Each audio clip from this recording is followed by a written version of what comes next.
no political reactions as well. And we are not going to roll back this. This reform is a good reform, is what Ajit Doval is saying. Coaching centers पे target किया sir, and also more affairs. Please picks up and grow. See, Mr. Ajit Doval, the interview which he had, 48-minute long interview which has given to ANI, he says that the Agniveer will not be part of the regular army, right? He says Agniveers will never constitute the whole army. So he agrees, NSA agrees, that the short-term contractual soldiers are poorly trained and will not be in the same class as those recruited as regular soldiers till now.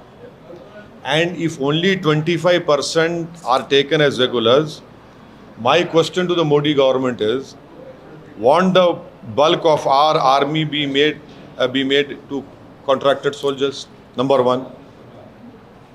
And then Mr. Ajit Doval also said that regiments are concerned, there's no tinkering with the concept of regiments. If that be the case, can you call it a Gorkha regiment? If it has one Tamilian, one Kashmirian, one Haryanvi, will it remain a Gorkha regiment? The NSA should acknowledge that this contractual recruitment scheme does away with our traditional army structures. Thirdly, the NSA also talked about, then he talked about that we have a long pending territorial dispute with China and will not tolerate any transgression. What is he speaking? That we will not tolerate. From 2020, China has ingressed in India's territory. 1,000 square kilometers of area is under the possession of the Chinese PLA army. Indian army is not able to patrol that area from last 25 months. The NSA says we will not tolerate any transgression.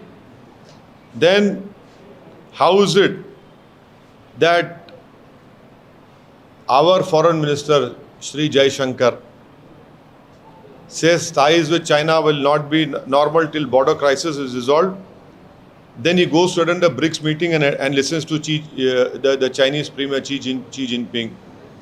Then the same NSA also attends a meeting with China. Now PM himself, Modi himself will be attending the BRICS summit. Is this normalcy or not? Please tell us.